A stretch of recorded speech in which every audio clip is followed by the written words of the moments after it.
Que Unti et Yo, dans sa toute divine puissance, soit encore glorifié aujourd'hui à cet instant d'enseignement. Peut-on faire l'amour à la douche? Peut-on parler sous la douche? Je commencerai avec cette interrogation. Vous devez d'abord savoir que lorsque vous êtes sous la douche, vous êtes assisté. La douche est un endroit où vous êtes visité par des entités de plusieurs ordres, des entités de plusieurs natures. Et sous la douche, vous avez abondamment des esprits des eaux, des esprits des eaux qui viennent vous voir à cet endroit que vous êtes pendant que vous vous lavez. C'est pourquoi dans certaines traditions, on empêche et on interdit aux gens de parler lorsqu'ils sont sous la douche. Ils ne disent pas du n'importe quoi quand ils sont en train de se laver, parce que c'est un instant aussi initiatique, c'est un instant de visitation. C'est pourquoi lorsqu'on n'est pas marié, il est interdit dans la tradition de dormir à poil, parce que ce sont des tenues d'interpellation. Être nu est une tenue d'interpellation d'une certaine nature d'entité.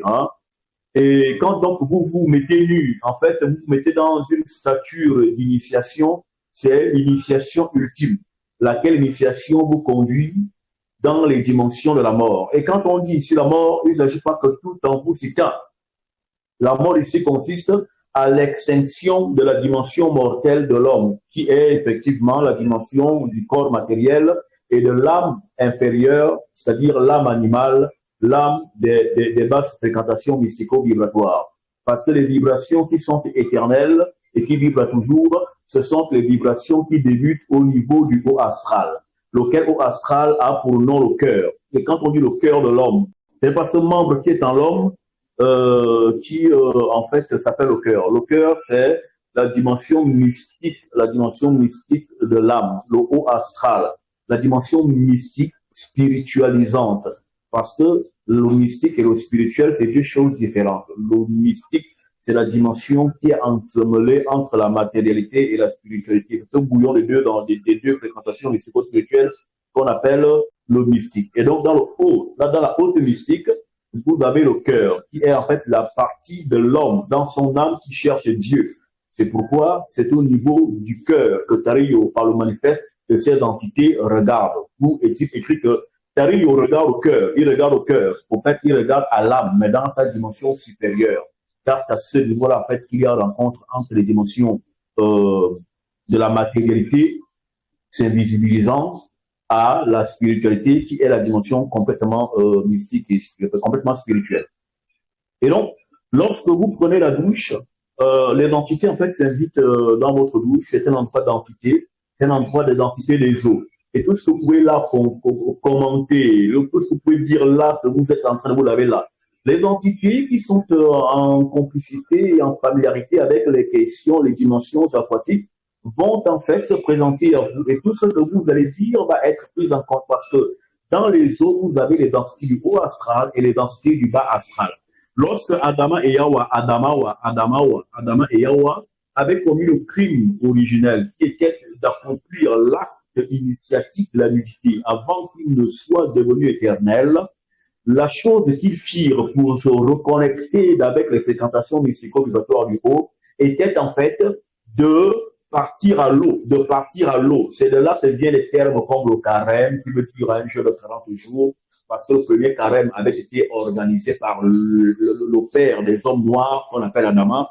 C'est lui qui jeûna pour la première fois 40 jours, et il fut donné à la femme de jeûner 34 jours, c'est-à-dire 6 jours de moins que l'homme, mais la femme ne put pas atteindre les 34 jours qui lui furent donnés.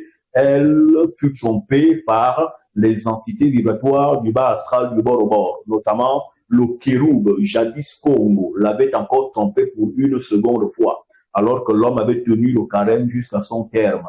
C'est parce qu'en fait, dans les eaux, vous avez des entités du bord, des entités d'échouage. Ce sont elles, par exemple, qui gouvernent ce qu'on appelle les plages, car l'eau ne peut pas déborder à cause de ces entités-là qui commandent les bords des eaux. Donc, quand vous avez un rituel à faire pour faire échouer quelqu'un ou pour faire échouer un projet qui est contre vous, ce sont ces forces-là qu'il faut interpeller dans votre évidence. Et donc, à Hawa, la mère des hommes noirs, avait donc échoué là avec l'identité du bord au bord, c'est-à-dire l'identité d'échouage, et Adama avait prospéré dans son jeûne avec l'identité des profondeurs. Parce que pour être connecté au monde d'en haut, il faut passer par l'eau. Il faut passer par l'eau. Quand vous touchez à l'eau, vous touchez en fait au pont, à la frontière qui sépare le monde divin du monde matériel.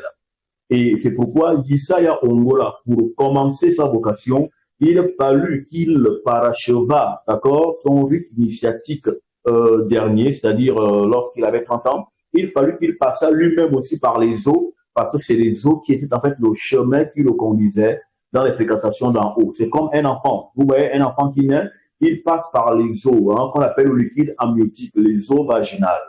Ce sont ces eaux-là, en fait, qui sont le pont. Qui sont le pont, et c'est pourquoi parle-t-on de la nouvelle naissance quand un homme se fait baptiser. Parce que l'eau est un passage qui vous conduit à une autre fréquentation, à d'autres niveaux de vibration, à une nouvelle humanité, à une nouvelle existence, car l'eau est le pont qui unit les mondes.